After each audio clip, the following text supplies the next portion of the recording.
हम बीच में एक बार चर्चा कर रहे थे महेश योगी की। महेश योगी को जो लोग नहीं जानते हैं वो लोग समझें कि ये था करपात्री स्वामी का गुरु भाई।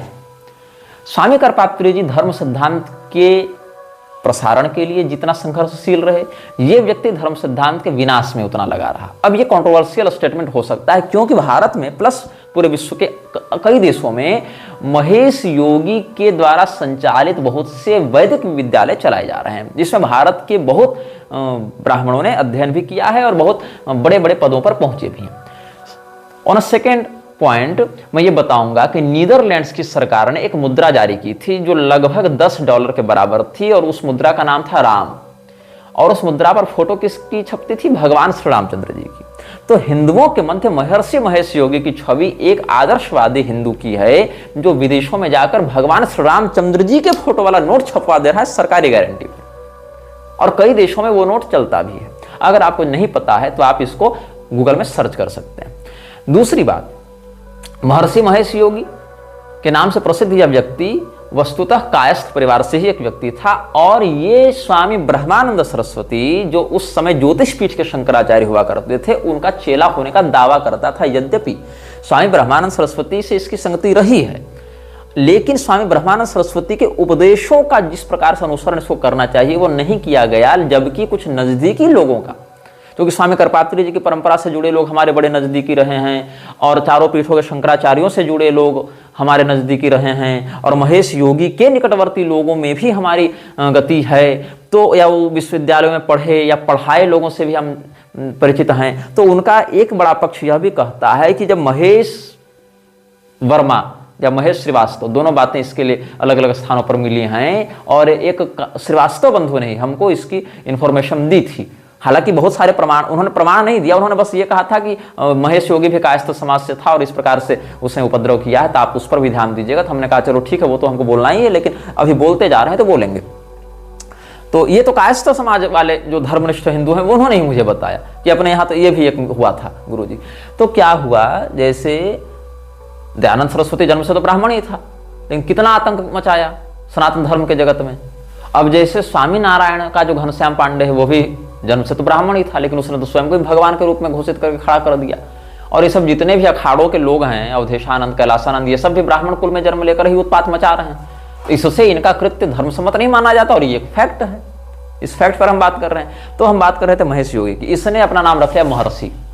अब बताओ, जो स्वयं को शंकराचार्य जी की परंपरा से जुड़ा व्यक्ति बताता हो वो क्या इतना भी स्वयं को नहीं समझेगा कि कौन ऋषि है, कौन महर्षि है, कौन क्या है? नहीं। अभी एक कुंदन नागपाल नाम का माफिया वो काशी विद्वत परिषद को पैसे से खरीद लिया, ये भी फैक्ट है।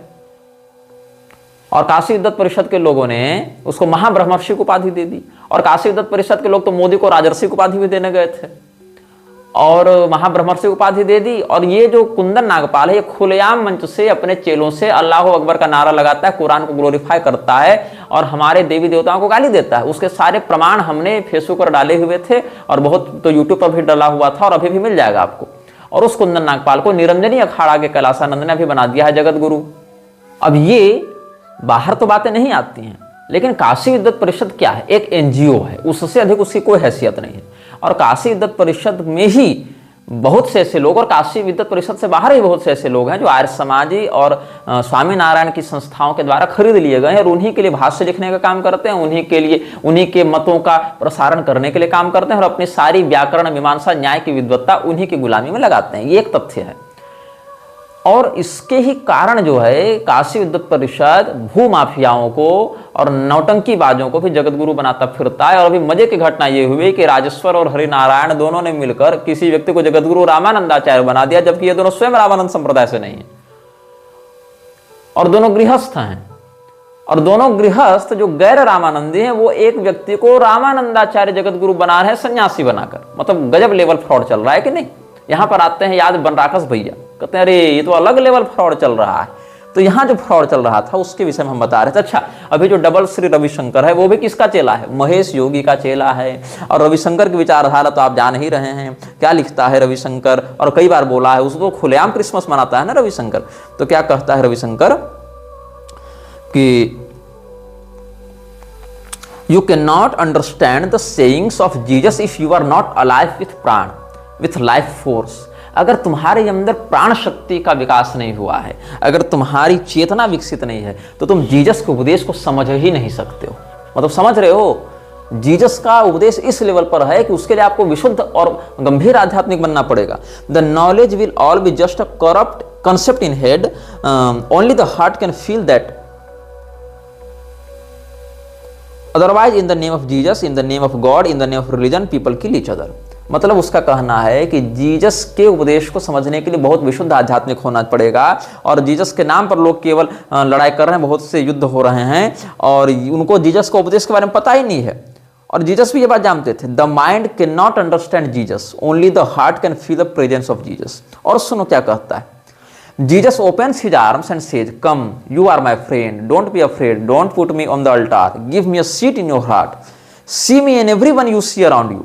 Love everyone as much as I love you, or as much as you love me. Share that with everyone around." Jesus की हृदय में स्थापना करने कह रहा है। ईश्वर सर्वभूतानां हृदय से अर्जुन तिष्ठति चला गया, खत्म हो गया सिद्धांत इनके लिए, लेकिन जीसस हृदय में बैठ जाना चाहिए, ये लोग कह रहे हैं। और जो ओपल फ्लेम जो पोएम लिखी थी योगानंद ने, उसमें भी क्या कह रहा है कि जीसस की ऊर्जा से मुझे बैप्टाइज करो और मैं जीसस का अवलोकन सर्वत्र कर सकूं, ऐसा इन लोगों ने कहा है। What more do you want to see in that embodiment of love? But people still wanted proof. If Jesus come today, he would still be asked, "Prove to me you are the Son of God." In those days too, he was asked to prove how he was the Son of God, even after turning water into wine. बताओ, मतलब वो दारू को पानी को दारू बना दे रहा है, तो मतलब लोगों को मान लेना चाहिए कि वो ईश्वर का पुत्र था, और अगर ईश्वर के पुत्र होने पर कोई क्वेश्चन कर रहा है तो मतलब वो गलत है। तो इसके अनुसार से तो भारत में 50 ईश्वर के पुत्र घूम रहे हैं जो रोज पर्चा छाप रहे हैं, तो 50 जीसस के बराबर हो गए ना, रोज पर्चा छाप रहे हैं लोग। करौली सरकार भी जीसस का बड़ा भाई लगेगा, क्योंकि वो तो बैलेंस मंत्र दे रहा है कि नहीं। और बागेश्वर वाला भी बड़ा माने चाहे छोटा माने, लेकिन कोई तो भाई लगेगा ही जीसस का। और सिद्धेश्वर धाम वाला भी लगेगा, रामलला सरकार भी, पंडोखर सरकार भी, जितने इस प्रकार के सिद्धि वाले लोग हैं सब के सब ईश्वर पुत्र कहलाएंगे। फिर शक्ति पुत्र और ईश पुत्र तो घूम ही रहे हैं ऐसे भी, और काली पुत्र कालीचरण भी घूम रहा है जो साईं बाबा का इतना बड़ा समर्थक है, तो सब के सब ईश्वर पुत्र हो गए। फिर हम ही लोग पीछे क्यों हटे भैया? तो फिर ईश्वर की सारी क्षमता ने कह दो ना, जीसस में क्या स्पेशलिटी थी सिवाय कांटी ठोकाने के और दारू पानी को दारू बनाने के। तब क्या हुआ? In those days too Ravishankar speaks about Jesus. He writes before the eve of Christmas. He was asked to prove how he was the Son of God even after turning water into wine. This is because the mind dwells on proof. The mind cannot understand Jesus. Only the heart can feel the presence of Jesus. Spirit is eternal and beyond birth or death. Spirit is love beyond name and form. When you are truly in love with Jesus, you will see Jesus in every name, in every form, in every nook and corner of the planet and beyond. Just take what Jesus said. He said, God is love. That's exactly what the Upanishads say in ancient Vedic wisdom. मतलब वेद पारंगत था Jesus भैया, तुम कहाँ हो अभी? Double Shri उवाच कि जीसस भैया उपनिषद के पारंगत थे, इसीलिए एक पंक्ति में अधीत्य सर्वशास्त्राणि विचार्य च पुनः पुनः इदमेव सुनिर्णीतम गॉड इज लव, ऐसा उसने कह दिया। God is love, don't be afraid of God, God is love. और इसके बाद नहीं, इसने क्या कहा कि भगवान कृष्ण भी यही बात कह रहे हैं, मतलब Krishna is equal to Jesus and Jesus is equal to Krishna in the terms of principles, ये कहना चाह रहा है। तो क्या कहता है? So the same knowledge, essence and the same teaching that Jesus spoke of is in the Upanishad and the Vedas, and the same thing has been said by Jesus and Krishna also. क्योंकि Jesus ने कहा कि मैं मार्ग हूं, भगवान ने कहा मैं मार्ग हूं। जीसस ने कहा मेरी शरण में आओ, भगवान ने कहा मेरी शरण में आओ, मतलब Jesus equal to Krishna and Krishna equal to Jesus. And this Ravishankar proves here with his absurd thoughts that Bible is equal to Gita and Gita is equal to Bible, यही कहना चाह रहा होगा ये। फिर तो Jesus said, I am the only way. Those exact words were said by Krishna also. गजब, I am the only way.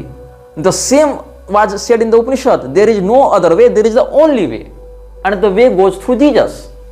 अब बंगलोर के आश्रम 13 मार्च 2011 में एक व्यक्ति ने पूछा था रविशंकर से, रिकॉर्डेड बयान है उसका, Jesus Christ is the only living God and you shall not worship any idol or God except me.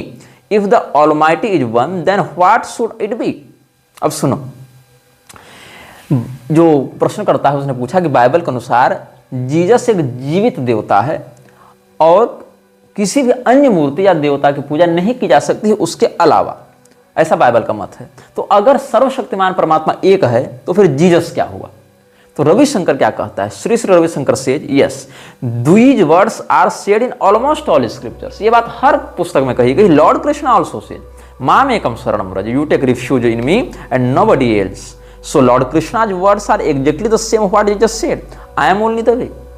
तीनों बातों पर आप गौर कीजिएगा। यहां यह नहीं कहा गया है कि जीसस ने कृष्ण का अनुकरण किया या जीसस ने वो कहा जो कृष्ण ने कहा। यहां तीनों बार मैंने जो आपको कहा है वहां यही सिद्ध किया है रविशंकर ने। उसकी शैली पर ध्यान दीजिएगा।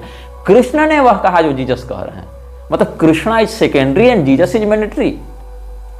जीसस महत्वपूर्ण है, मुख्य है, प्राथमिक है, अनिवार्य है, और कृष्ण वैकल्पिक द्वितीय पद पर है इन लोगों के लिए। मतलब कृष्ण के सिद्धांत को जीसस ने कहा, ऐसा प्रस्तुत भी कर सकते थे ये लोग, लेकिन ऐसा प्रस्तुत नहीं किया है। ऐसा कह रहे हैं कि जीसस ने जो कहा वही बात कृष्ण कह रहे हैं। मतलब जीसस के सिद्धांत को फॉलो करके कृष्ण प्रचार कर रहे हैं। और इस्कॉन के अमोघ लीला प्रभु ने तो खुलेआम बयान दिया था कि Gita is the sequel of Bible. भगवान कृष्ण ने गीता में वही कहा जो जीसस ने छोड़ दिया था। मतलब Gita is the second part of Bible, ऐसा उसका कहने का अर्थ था। और इसका वीडियो भी यूट्यूब पर उपलब्ध है। तो रविशंकर क्या कहता है? अच्छा, जो AIMPLB है, all India Muslim personal law board, उसका जो हेड था सलमान नदवी, वो श्री श्री रविशंकर से मिला था। और यहाँ पर ये लोग समझौता क्या कर रहे थे कि राम मंदिर और मस्जिद साथ में बनना चाहिए। और यही बात है कि राम मंदिर वाले विषय में हम हिंदुओं की जीत नहीं मानते, हिंदुओं को छला गया है ऐसा मानते हैं। और जहां पर कुछ नहीं होने के स्थान पर दंड मिलना चाहिए था, वहां पर उनको न दंड मिला, ऊपर से मस्जिद भी ये लोग दिलवा रहे हैं। तो ये तो रविशंकर की बात हो गई। अब रविशंकर का जो अंतर्राष्ट्रीय आतंकवादियों के साथ उठना बैठना है, या पाकिस्तान के लोगों के साथ संबंध है, या ISI इत्यादि के लोगों के साथ संबंध है, या जो अन्य सीरिया इत्यादि में जाने की बातें हैं, या मुसलमानों से घिरी हुई सभाओं में, मंचों में जाकर शिया सुन्नी के बीच में सुलह कराने के प्रस्ताव की बात है, या अन्य इस प्रकार के संगठनों से निकटता है, ये सब सार्वजनिक हैं। उसके वीडियो, उसके इन देशों में जाकर चरमपंथी आतंकवादियों से घिरे मस्जिदों में तकरीर करना, वहां मिलना, सम्मेलनों में जाना, निकटवर्ती संबंध स्थापित करना, ये सब भी सार्वजनिक है। अब हम महेश योगी की चर्चा करते हैं। इस्कॉन पर भी आएंगे, चिंता मत करो, काहे हड़बड़ा रहे हो, कमेंट मत करो, इस्कॉन पर भी आएंगे। तो अच्छा, महेश योगी के विषय में चर्चा करने से पहले मैं आपको एक डॉक्यूमेंट दिखाना चाहूंगा स्क्रीन पर। अगर अक्षर धुंधले हैं तो मुझे माफ कीजिएगा। मैं यहां पर कहना चाहूंगा अर्णव गोस्वामी की भाषा में कि I am sorry Babu. CIA ने एक लेटर जारी किया था जो इस शोध में मेरे हाथ लगा। CIA का ये लेटर सैनिटाइज करके, सैनिटाइज से क्या तात्पर्य है? CIA के जितने भी एजेंट्स होते हैं, CIA के जितने भी डायरेक्टर्स होते हैं, या CIA के द्वारा जो ऑथराइज्ड अधिकारी होते हैं, उनके सिग्नेचर्स को ब्लर करके या उनके सिग्नेचर्स को मिटाकर ही कोई फाइल सार्वजनिक की जाती है। क्योंकि इससे संदेह ये होता है कि अन्य देशों की खुफिया एजेंसीज में जहां हमारे कोई एजेंट्स काम कर रहे होंगे, उनके साथ किसी प्रकार का जो रहस्य है वो खुल न जावे, भेद न खुल जावे, इसलिए नाम तो बताते हैं। लेकिन वो नाम क्या होता है, कई बार एक शूडो नेम होता है। मतलब जैसे आप किंग्समैन द सीक्रेट सर्विस में देखेंगे तो एक नाम है गैलहेड, वो कोई नाम नहीं, वो एक टाइटल है। या जैसे आर्थर, ये कोई नाम नहीं, एक टाइटल है। या जैसे लैंसलॉट, ये कोई नाम नहीं, एक टाइटल है। CIA का यहाँ पर जो मैं आपको दिखा रहा हूँ, उसका जो विषय है वो क्या है? बेवन मॉरिस जो महर्षि इंटरनेशनल यूनिवर्सिटी का प्रेसिडेंट था। अच्छा, बेवन मॉरिस के सिग्नेचर को ब्लर नहीं किया गया है, क्योंकि बेवन मॉरिस तो भाई विश्वविद्यालय का प्रेसिडेंट है। लेकिन जो CIA का एजेंट था, डायरेक्टर था, और CIA का जो लोग CIA के बारे में नहीं जानते उनको बता दूं, central Intelligence agency CIA America की एक बहुत ही तगड़ी और प्रभुत्व वाली खुफिया संस्था है, जिसका अमेरिका की अर्थव्यवस्था, राजनीति और सैन्य क्षेत्र में बहुत गहरा हस्तक्षेप है। तो CIA के डायरेक्टर को लिखा था 25 जून 1987 को। किसने ये चिट्ठी लिखी है? बेवन मॉरिस ने। और ये चिट्ठी किस दिन सार्वजनिक की गई CIA के द्वारा? 1/9/2011। इसमें क्या है? Mister Webster, the honourable William Webster, director Central Intelligence Agency, Washington DC, 2055। Dear mister Webster, it is a great pleasure to inform you that a presentation of Maharshi Mahesh Yogi's program to create world peace will be given on Wednesday, July 8 at 1 p.m. in the Gold Room number 2168 of the Rayburn House Office Building, South Capitol Street entrance. During this presentation, the technique to create coherence in national and world consciousness will be demonstrated. This is TM Siddhi, yogic flying, that aspect of the Maharshi technology of the unified field which has been shown through extensive scientific research to reduce violent and negative tendencies and promote positive trends throughout society. I cordially invite you and members of your staff to attend this presentation by senior faculty of Maharshi International University and experts in yogic flying. Earlier this year, on June 3rd, Maharshi program was presented at the United Nations in New York. On July 7th, the day before this event on Capitol Hill, it will be presented at the World Bank. We are demonstrating Maharshi technology now because of the urgent need to create an indomitable influence of coherence in world consciousness. In today's atmosphere of international terrorism and superpower rivalry, world peace has become the immediate requirement of every individual and every nation on earth.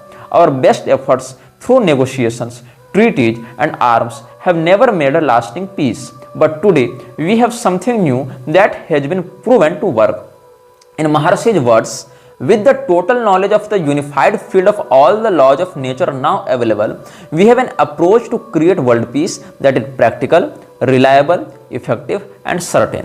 On July 8th, we will explain briefly how Maharshi's approach can be applied to all areas of national life to create an invincible nation and an integrated world family. We hope that you, as a leader of this most powerful and creative country, will come and learn about a program which has the potential to at last fulfill the desire for world peace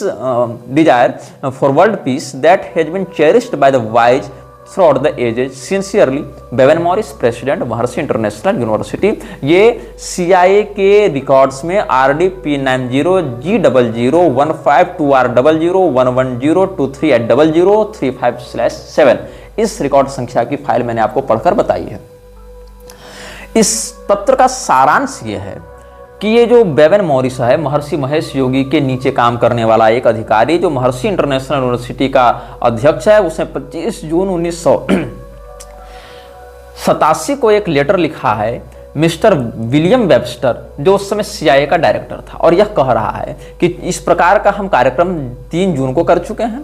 कहाँ पर? United Nations के New York स्थित केंद्र में, और 7 जून को हम लोग कर चुके हैं।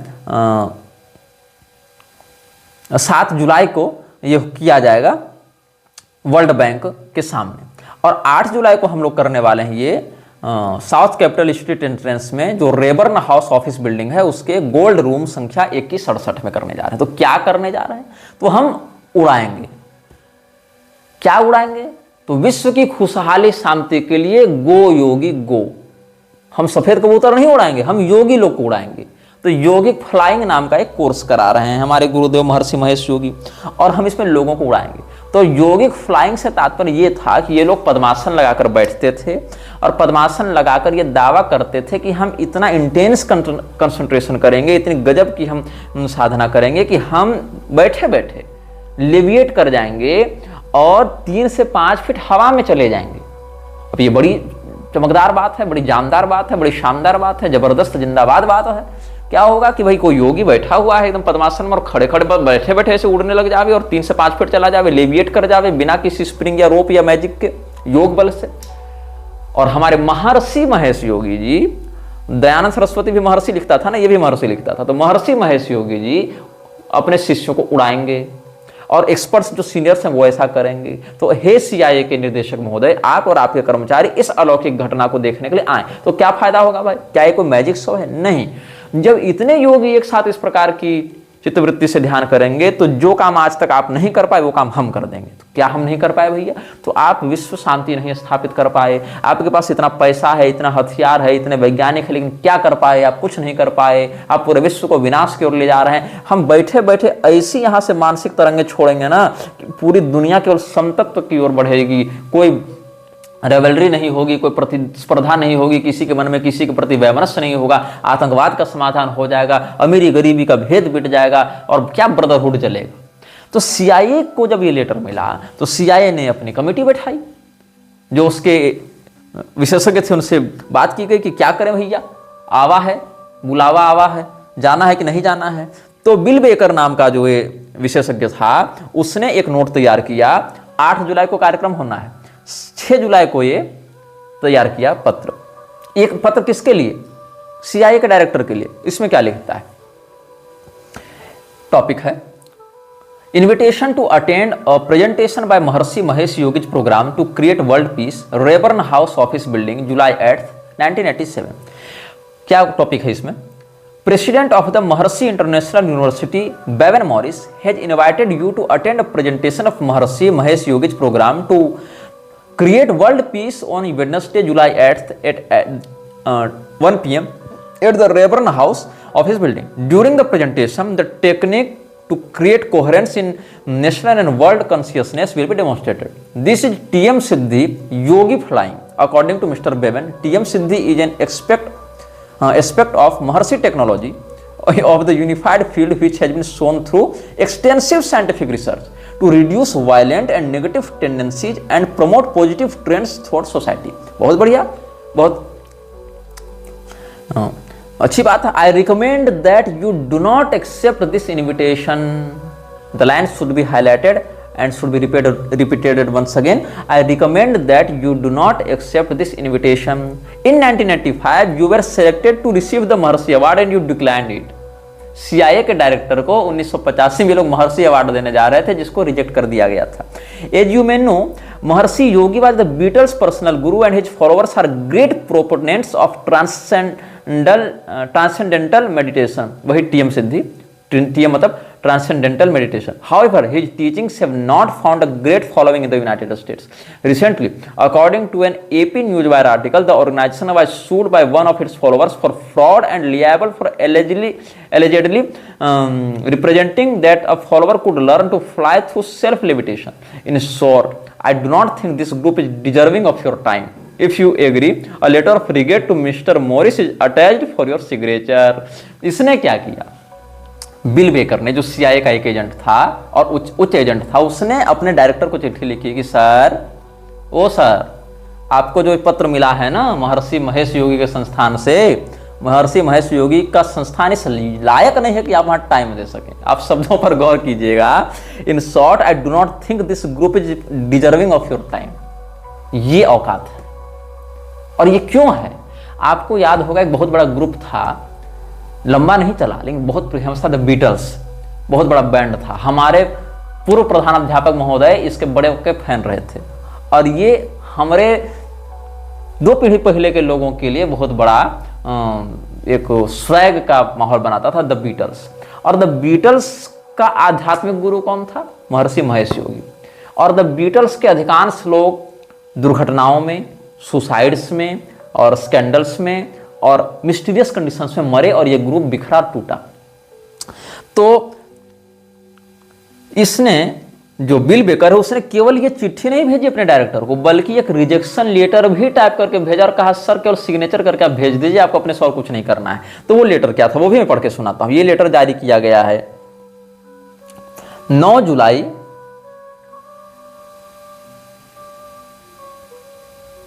8 जुलाई 1987, ऐसा यहां पर हमको लग रहा है। तो इसमें क्या है, विलियम वेबस्टर ने क्या लिखा उत्तर में? मिस्टर बेवन मॉरिस, प्रेसिडेंट जो था महर्षि इंटरनेशनल यूनिवर्सिटी का, उसमें डियर मिस्टर बेवन, मात्र 3 पंक्ति में, एक ही पंक्ति को 3 भाग में कर दिया। Thank you for your invitation to attend the Maharishi Mahesh Yogi's program on Capitol Hill at the Rayburn Building on Wednesday July 8 at 1 PM due to a full schedule of official duties I will be unable to present at the demonstration. You have my best wishes. Sincerely yours William H Webster, Director of Central Intelligence. अब इसने जो चिट्ठी भेजी वो तो बड़ी diplomatic तरीके से लिखी जाएगी ना। ये थोड़े कहेंगे कि तुम लोग नालायक हो, ये कहेंगे कि सर आपने बुलाया, बहुत बहुत धन्यवाद, लेकिन हम अपने कार्यालयीय गतिविधियों में व्यस्त हैं, हमको ऑफिस से छुट्टी नहीं मिलेगी, हम नहीं आ सकते हैं, लेकिन आपको हमारी शुभकामनाएं। लेकिन अंदर की बात क्या थी CIA की, जो हमने पढ़ के सुनाया, जो बिल बेकर ने कहा कि ये लोग फ्रॉड हैं और आपका टाइम इनको नहीं दिया जा सकता है, और ये लोग जो हैं वो लोगों को भ्रमित करके, गुमराह करके उनको ठगने का काम करते हैं। इसीलिए in short, I do not think this group is deserving of your time. तो ये बात हमने CIA का लेटर आपको पढ़कर सुनाया। अब ये लेटर को अगर कोई क्रॉस वेरीफाई करना चाहता है, कहीं हमने खुद से तो टाइप करके नहीं कर दिया, बड़ी बात मैं कह रहा हूं, तो सुन लो, मैं सारा तुमको डिटेल बता रहा हूं। Document type crest, collection general CIA records, document number तुम नोट कर लो, FIA का है, और क्रेस्ट है ESDN क्रेस्ट CIA -RDP900G00152R0011023@0035-7, ये इसकी संख्या है। और क्लासिफिकेशन कैटेगरी K में आता है। 10 पेज का डॉक्यूमेंट है। डॉक्यूमेंट जो है वो डिजिटलाइज किया गया था 2016 दिसंबर 27, और डॉक्यूमेंट को सार्वजनिक किया गया था 2011 सितंबर 1 में। डॉक्यूमेंट को 2011 में सार्वजनिक किया गया, और डॉक्यूमेंट को प्रेस में जो है सो सैनिटाइज करके भेजा गया था, क्रिएट किया गया था CIA की ऑनलाइन विभाग के द्वारा 27 दिसंबर 2016 को। सीक्वेंस नंबर है 35, और ये जुलाई 6 1987 को किया गया था। जुलाई 6 का ही वो था। कंटेंट टाइप लेटर ये था। 8 जुलाई नहीं था, वो मोहर में 8 हमको लग रहा था ना, वो 6 जुलाई दरअसल, क्योंकि सेम डेट का ये फाइल यहाँ किया गया है। तो अब हम आपको ये बता रहे हैं, over the years Maharishi also was accuse of fraud by former pupils who claim he failed to teach them to fly yogic flying.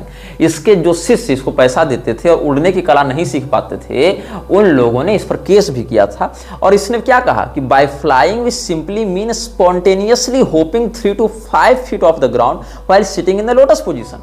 इसने फिर क्या कहा कोर्ट में, या इसके अटॉर्नी ने क्या कहा, उड़ने का अर्थ ये नहीं है कि हम वहां 1 घंटा बैठे रहेंगे। उड़ने का अर्थ ये है कि हम पद्मासन में बैठे बैठे 3 से 5 फीट आकाश में उछल जावें, ये हम योगिक फ्लाइंग कहते। तो भैया मेढक थोड़े हो कि पद्मासन में बैठे बैठे ऐसा थ्रस्टिंग दो और उड़ते जाओ। कोई जिम्नास्ट, कोई एथलीट, कोई ऐसा विशेषज्ञ कर भी ले स्प्रिंग बॉडी होने से, लेकिन ये कोई यौगिक सिद्धि थोड़ी हुई। ये तो एथलीट का काम है, जिम्नास्ट का काम है। ये तो उछल कूद होगा नहीं, ये तुम यौगिक सिद्धि से कैसे दिखा रहे हो। और इससे ये उछल कूद करने से पद्मासन में बैठे बैठे अगर होपिंग ही कर लेते हो मेढक जैसा 3 से 5 फीट तक, अरे 1 फीट ही सही, तो उससे किसी व्यक्ति के मन के हिंसात्मक विचार तुम कैसे बदल रहे हो। ये फ्रॉड था ना इसका।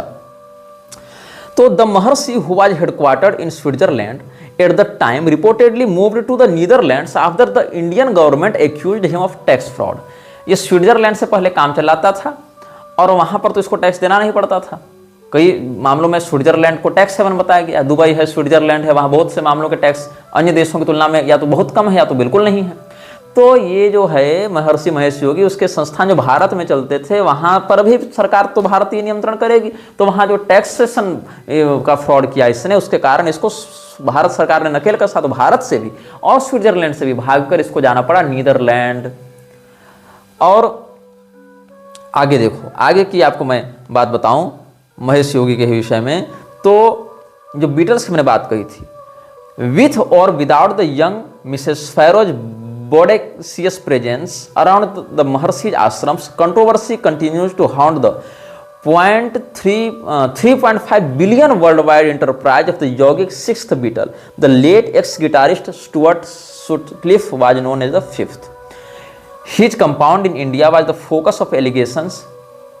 17 जुलाई 1988 में ये छपा था। Regarding child molestation, death from abuse and neglect, बच्चों के साथ यौन शोषण, धमकी के कारण लोगों को आत्महत्या पर विवश करना या गाली गलौज से, और अनावश्यक उपेक्षा। The previous media reports charge that at least 5 boys had died under mysterious circumstances and that about 8,000 of the 10,000 children admitted to the Vidyapith in the past 5 years had run away from the ashram, allegedly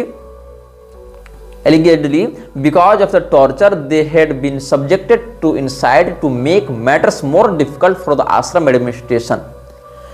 10,000 विद्यार्थियों में से 8,000 विद्यार्थी अगर किसी संस्थान से भाग जा रहे हैं, ये आरोप लगाते हुए कि हमको वहां टॉर्चर किया जाता है, हमको सेक्सुअली हरास किया जाता है, तो ये कितना बड़ा गंभीर आरोप है।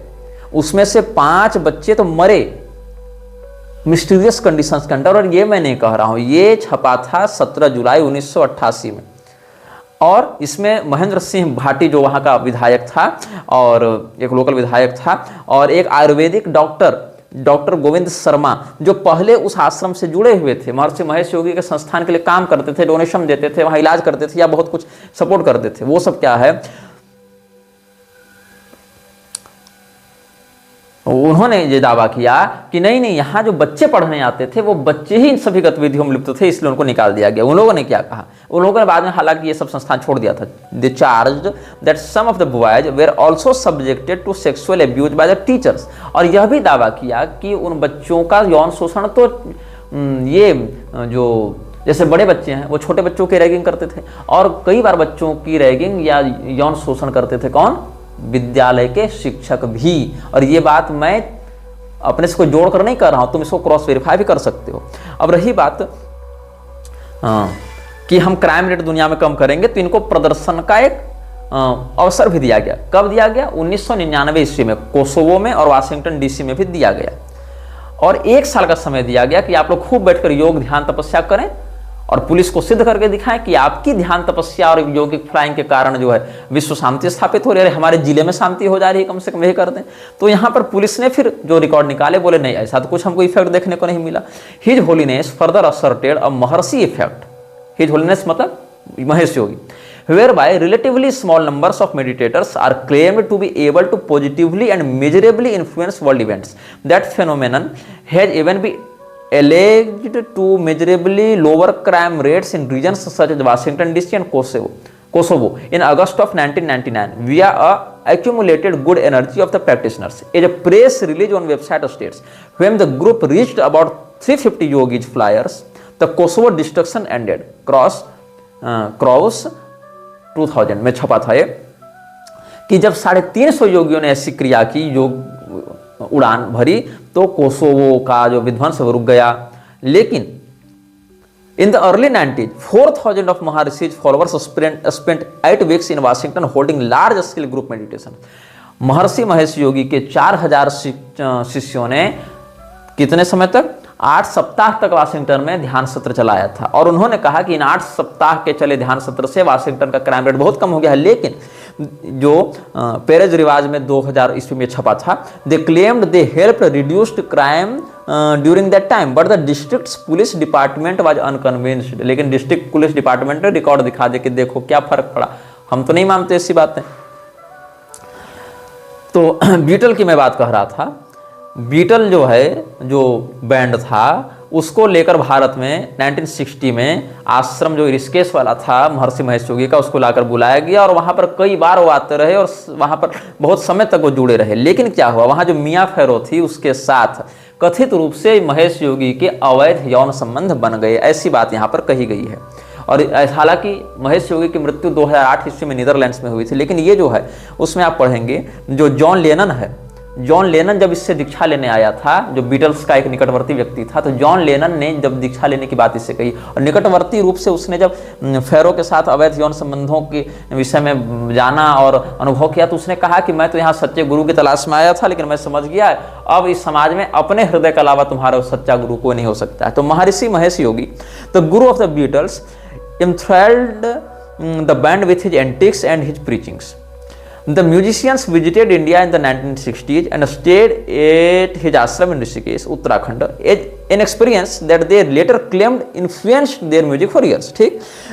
They parted ways with him. However, as there were reports that the yogi engaged in perverse actions and made sexual advances toward Mia Farrow, their relationship soured, with John Lennon later saying, "There is no guru. You have to believe in yourself. You have got to get down to your own God in your own temple. It's all down to you, mate." ये उसने कहा था।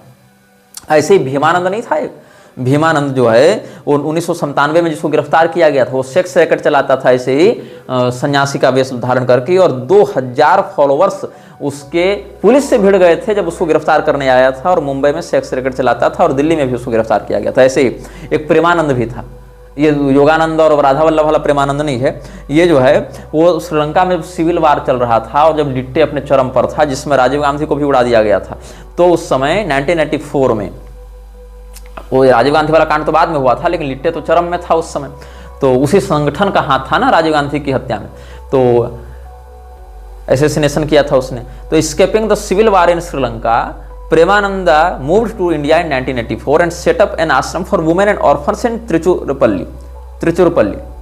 तिरुचिरापल्ली तमिलनाडु में। तो तिरुचिरापल्ली में तमिलनाडु में प्रेमानंद ने एक आश्रम सेटअप किया था 1984 में, और वहां पर केवल अनाथ और महिलाओं को रखेंगे ऐसी घोषणा की थी।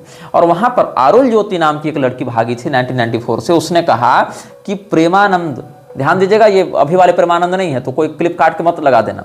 तो वो प्रेमानंद जो है 1994 में अरुल ज्योति का कई बार बलात्कार किया है, कई बार गर्भवती किया है, कई बार उसका अबॉर्शन करवाया है, और अंत में 13 नाबालिग लड़कियों के बलात्कार के लिए 1997 में प्रेमानंद को गिरफ्तार भी किया गया, जो कि और जिसने उसका खुलासा किया था उसकी हत्या की भी इसने साजिश की थी। बाद में 2011 ईस्वी में जेल में ही उसकी मृत्यु हो गई थी प्रेमानंद की। तो मैं क्यों इन लोगों का विरोध करता हूं? जिन लोगों को अभी तुम साधु महात्मा ये सब के बारे में देख रहे हो, मीडिया के सामने सरल संत हैं, बड़े तपस्वी हैं, सिद्ध हैं, तत्वदर्शी हैं, ब्रह्मज्ञानी हैं, बहुत काले राज हैं इनके जीवन के पीछे भी, जो समाज के सामने नहीं आ पाते, जो बहुत बाद में आ पाते हैं, या बाद में आने के बाद ही लोग उन बातों पर विश्वास नहीं कर पाते हैं। जैसे एक प्रकाशानंद सरस्वती था, इसका विषय में तुम लोग जानते हो कि नहीं जानते हो। इसने प्रभुपाद की नकल करते हुए international society of divine love बनाया था, जैसे उसने किया था ना international society for Krishna consciousness, और योगानंद तो क्राइस्ट कॉन्शियसनेस लाता था। तो 1980 में इसने international society of divine love को बनाकर और महर्षि महेश योगी से विरोध करके, जो टीएम सिद्धि बनाता था महर्षि महेश योगी, उसी से विरोध करके ये चला गया था फिलाडेल्फिया, और फिलाडेल्फिया में एक ऐसे संगठन और स्थापना आश्रम की जो महेश योगी की योजना से भी ज़्यादा उलझा हुआ और ज़्यादा मतलब वेल ऑर्गेनाइज्ड था। इसके बाद क्या हुआ, इन लोगों ने महेश योगी पर कर दिया केस, और छोटे मोटे केस नहीं, लाखों डॉलर्स का केस किया, और केस में महर्षि महेश योगी को हार हुई, और उस हार से महर्षि महेश योगी को वो लाखों डॉलर चुकाने पड़े। और जब चुकाना पड़ा तो Swami Prakashanand then used the money, जो पैसा मिला, to set up a temple outside of Austin Texas called Barsana Dham. तो टेक्सास के बाहर, ऑस्टिन के बाहर इसने, जो प्रकाशानंद था, उसने एक आश्रम बनाया, पूरा बढ़िया सेटअप किया, उसका नाम रखा इसने बरसाना धाम। इसके बाद क्या हुआ, अब नियत तो इन लोगों की वैसी थी, उस बरसाना धाम में बच्चों का शोषण होने लगा, वहां की सरकार टाइट हो गई। तो प्रकाशानंद क्या किया, भाग के भारत आया, और भारत के पॉलिटिशियंस ने उसको महाराज जी, बाबा जी, संत जी और तत्वदर्शी जी कह के गले लगाया, और यहाँ उसकी सुरक्षा हो गई। तो ये सब बातें। अब ये जो महेश योगी का है, पैट्टी बॉय का आप देखेंगे, पैट्टी बॉय का जो ये है उसके जो कॉन्टेक्शन है उसमें आप पढ़ेंगे तो मिलेगा कि it was the allegations of Maharshi's sexual impropriety that caused life at the retreat to go horribly wrong. Through Mardus' insistence, Lennon became convinced that the Maharshi, who said he was celibate, had a sexual encounter with one of the young female students. तो इस प्रकार के आरोप जब लगते रहे, इससे beetle group टूटा। आरोप सही थे गलत थे इस पर मैं नहीं जा रहा हूँ, इन आरोपों की वजह से ही महेश योगी को लाखों डॉलर चुकाने पड़े, कई प्रकार के केस हुए, और बीटल का पूरा उभरता हुआ ग्रुप बिखर गया। बीटल के संगीत के जितने लोग फैन हैं वो इस रहस्य को नहीं जान रहे होंगे। अब कुछ लोग अगर ये कहेंगे कि आरोप तो किसी पर भी लग सकता है, शिशुपाल ने तो भगवान कृष्ण को नहीं छोड़ा, ये सब भी दावा करने वाले लोग हैं ना, क्योंकि बहुत सारे लोग तो मुझे भी बहुत कुछ कहते रहते हैं, तो क्या सब बातें सच हैं? तो सुनो, मृक्षराज की जो संस्था है फ्रीमेसन्स, उससे डायरेक्ट संबंध कैसे था महेश योगी का, इस पर मैं बात करता हूं। एक विलेज बिल्डिंग थी, विलेज बिल्डिंग के विषय में गूगल में मिल जाएगा, तुम खोज लेना। विलेज बिल्डिंग कहां बनाई गई थी? 1922 में फ्रीमेसन्स के द्वारा बनाई गई थी विलेज बिल्डिंग। तो 1960 में जब बीटल की भेंट हुई थी महेश योगी से भारत में, तो ट्रांसेंडेंटल मेडिटेशन के लिए इसको हेडक्वार्टर के रूप में प्रयोग किया गया था। उसके बाद जॉर्डी हॉर्मेल ने स्टूडियो ए बनाया, स्टूडियो ए नाम से वहाँ एक संस्थान बनाया था, और वहाँ पर स्टैनी डैम, टॉम पैटी ये सब को किया, और स्टूडियो रूम वहाँ पर बनाए। उसके बाद जो जेफ ग्रीनबर्ग है, ये सब जो विलेज का सीईओ बन गए थे 1995 में ही वो सब बने, तो ये सब फिर इसको सुधार के बिल्डिंग बना है। तो the village building was built by the Freemasons in 1922 as an early Masonic temple. In the 1960s, Maharshi Mahesh Yogi, whom the Beatles met in India, used the building as his headquarters when he brought transcendental meditation to the United States. ये बात है। तो Freemasons के घर में रहते हुए, Freemasons की बिल्डिंग का प्रयोग करते हुए ही महेश योगी ने वो सारा सेटअप किया है। बताओ, एक ऐसा व्यक्ति जो भारत की मुख्य धारा से नहीं है, सनातन धर्म की परंपरा से, वो ब्रह्मानंद सरस्वती जी के सामने स्वयं को ब्राह्मण बताते हुए जाता है। ब्रह्मानंद सरस्वती जी उसको संन्यास की दीक्षा देना चाहते हैं, शायद दे भी दिए थे या नहीं दिए थे, ये तो मैं नहीं जानता। लोग कहते हैं दिए थे, फिर कहते हैं कि नहीं, पता चल गया था तो कहा कि नहीं मैं नहीं दूंगा। तो फिर वो वहाँ से विद्रोह करके निकले, विदेश गए और फ्रीमेसन्स के साथ रहे, फ्रीमेसन्स के घर का प्रयोग किया। जहाँ पर कोई गैर अन्य कोई व्यक्ति वहाँ जा नहीं सकता, वहाँ पर हेडक्वार्टर बना कर रहा। और उस व्यक्ति ने बहुत कुछ ऐसा किया। हालांकि वैदिक विद्यालय बहुत खोले उसने, और वहाँ से बहुत बच्चे पढ़कर निकल भी रहे हैं, निकले भी, लेकिन वहाँ पर वैदिक मर्यादा के अनुरूप चलते हुए, वेदानुशासन का प्रयोग करते हुए वेद पाठ नहीं कराया जाता है। वैदिक मर्यादाओं का हनन करके एक सेकुलर मानसिकता बनाते हुए, जैसे वैदिक पाठ का, वैदिक संहिताओं का, वेदाध्ययन की जो मर्यादा है, परंपरा है, जो वेदाध्ययन की जो भ्रंशकारिणी वृत्ति है कि कैसे वेदाध्ययन के अधिकार से व्यक्ति वंचित होता है, उन सभी बातों का ध्यान न रखते हुए जो स्वयं इस प्रकार के आरोपों से घिरा था, वो व्यक्ति क्या वैदिक मर्यादा की रक्षा करेगा। संस्थान तो खोले गोविंद देवगिरी ने भी है, लेकिन क्या हो रहा है, गोविंद देवगिरी जाके श्रीलंका के बौद्धों के आगे माथा टेकते जा रहे हैं, नेताओं की चाटुकारिता करते चल रहे हैं। तो ये सब बातें जो हैं हम आपके सामने सप्रमाण सब कुछ रख दिए हैं। सारी बातें सीआई के लेटर तक की हमने आपको यहाँ पर दे दी है, बात स्क्रीन पर लगा दी है, और अन्य अनुभागों में फिर हम आगे के प्रकरणों पर चर्चा करेंगे। यह वीडियो जल्द ही हटा दिया जा सकता है। कृपया थर्ड पार्टी ऐप्स का उपयोग करके डाउनलोड करें। आप इस वीडियो को अपने चैनल पर फिर से अपलोड भी कर सकते हैं।